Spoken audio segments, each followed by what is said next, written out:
Du docteur Pénuel avec le livre donc l'aromathérapie. Exactement. Est-ce qu'on a des études sur les virus dans cette... Alors, à l'époque, il y a de 30 ans, on a fait faire des études à la faculté de médecine de Toulouse et on a étudié pour ça des cultures à partir d'herpès simplex virus de type 1. Et on voit très bien ici la photographie en l'absence de l'huile essentielle. Et on compare avec la photographie lorsque l'huile essentielle de Niaouli a été utilisée. Et on a démontré qu'il y avait une chute de 4 logarithmes décimaux de l'infection virale, c'est-à-dire 10 000 fois moins grâce à l'action de l'huile essentielle de Niaouli. Mais ça, c'est un travail parmi des milliers d'autres travaux qui ont été faits sur les virus partout dans le monde. Donc l'action des huiles essentielles sur les virus est mesurée et éprouvée, comme on peut le voir là dans l'ouvrage l'aromathérapie, voilà. exactement. Donc ça, c'est in vitro. Mais il ne faut pas oublier que lorsqu'on travaille in vivo, dans l'être humain, il y a une très grande participation du système immunitaire lui-même. Et on se rend compte que les huiles essentielles deviennent des alliés, des partenaires de nos propres cellules de défense. Et c'est ça qui finalement est le plus important. Merci docteur Pénuel. C'était Magali Pénuel pour la Pénuel Vallée.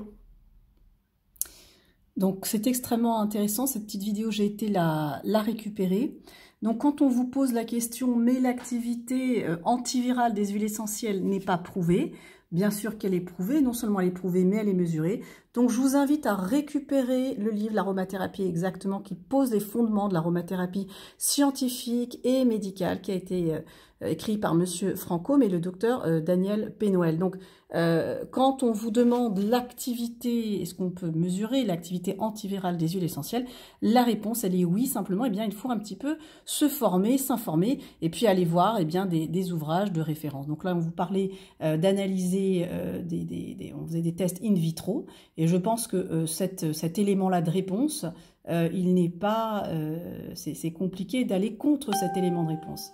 Donc voilà, c'est une vidéo que vous pouvez partager aux personnes qui vous disent comment est-ce qu'on mesure l'activité antivirale des huiles essentielles. Voici des éléments de réponse. Il existe énormément d'autres recherches, PubMed, etc.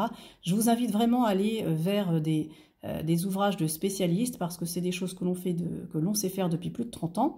Et quant à l'activité, on va dire, antibactérienne des huiles essentielles, rien de plus simple. Il suffit de faire des aromatogrammes et on peut tester, mesurer l'activité, les bactéries gramme plus, gramme moins.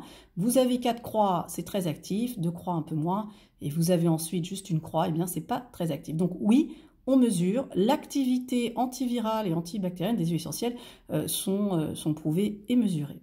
N'hésitez pas à partager cette vidéo. C'était Magali Pénuel.